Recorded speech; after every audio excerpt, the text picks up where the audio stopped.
Hello everyone and welcome to Poetry Surprises. Well, today it is midsummer. So I thought I would revisit an installation that I did many years ago, in the year 2000 in fact, in the Botanic Gardens in Glasgow.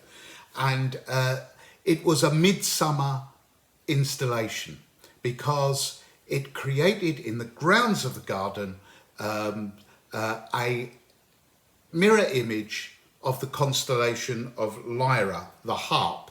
Now, as we all know, the harp is the instrument of the poet. Orpheus used the harp when he charmed beasts and when he went into the underworld. And also, it's got some amazing stars in the constellation. So I thought it would be nice for people to know what was above their head as well as below them. And all around them in the gardens. So therefore, I called this installation Star, Wood, Stone. There we are. That's the little booklet that came with it. And the reason it's called Star, Wood, Stone is because every poem in this installation, and there were poems positioned at each point of the mirror of the constellation above your head. So it sort of goes around like that, and then there's a square underneath it. Each poem had to have a first line reference to the sky, star, a second line reference to wood or a tree, which were all around you in the Botanic Gardens, and the third line had to have reference to the earth, where everything is planted. In this case, stone. So star, wood, stone.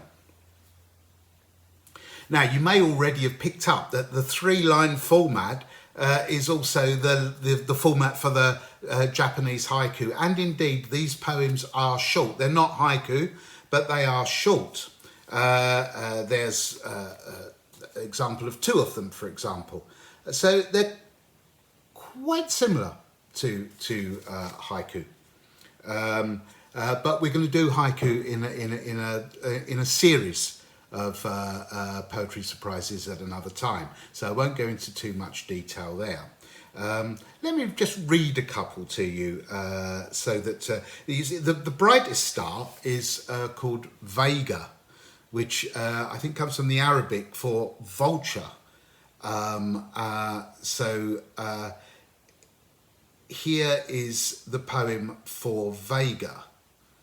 The boss, falling vulture, takes a shine to Hollywood, croaking its blue note. So, vulture, of course, is in the sky. Hollywood is a reference to the wood, the tree, and croaking its blue note, croaking, referencing the sound similar to vultures, but also obviously death. Here's another one. Sulafat is another star in the constellation of Vega. Sulafat, star, scat, cat, bides his time, cool as lime, feel the beat, tap those feet. So we've got star, scat, cat, star. Bides his time, cool as lime, and feel the beat, tap those feet. So we've got star, wood, stone again. And this was mapped out in the gardens, and it was great fun doing that. And then there were also other trees that I wanted to draw attention to that were like stars that you see in the sky and you can't quite put in constellations. And so what I did there was I created, you know those things you get in gardens where you get the genus and you get the name and then you get the origin of the, well, a bit like this, you see. You remember those that you see in gardens when you look up the name of a plant. So I created poems for these, and again, it was a three-line poem, and again, it has to have a star, wood, stone reference, and this time it's even shorter. They had to have just one word per line. So it's a sort of miniaturist haiku, if you like. Here's one, for example: grace, grass, grave.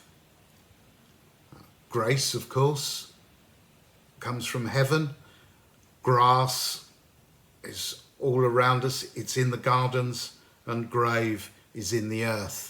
And I like the sort of almost visual rhyme of grace and grave. V and the C are the only difference in them, which is part of the game, if you like. And of course, the one that you may have seen on my Instagram feed, which was ashes. And here's another one: holy, holly, hearth.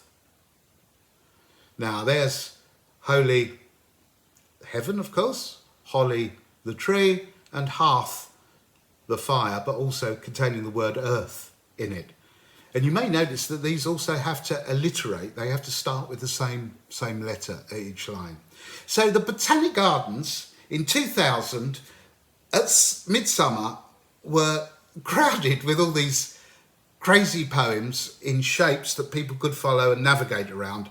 And I also did I did a reading in the Kibble Palace, which referenced these, and I invited some friends along as well, so we could all have a good time. But it bucketed with rain, which is exactly what it's doing at the moment. Anyway, there's some of the ideas for Starwood stone. You can find out more about it on my website, www.johnhudson.info. And also, I've a good mind to sort of put some of these out there and just see what people think. It was interesting. Just to finish, I must tell you this little bit. The Ashes ticket was stolen more than once. Apparently, it was very popular. I don't think somebody was stealing because they disliked it. They weren't sort of punching it and beating it up. They were actually, they liked it, and we had to keep on replacing it throughout the duration of the installation. So there are probably gardens somewhere in Glasgow with this little ticket, probably near an ash tree, I would imagine. I'll just finish on a couple more. Ether, elm, earth, celestial, cherry, chthonic, the harpist's notes, like starry beech nuts, into the must, rise. There you are, that's Starwood Stone, Glasgow Botanic Gardens, 2000. Hope you enjoyed that. Thanks a lot. See you again soon. Bye.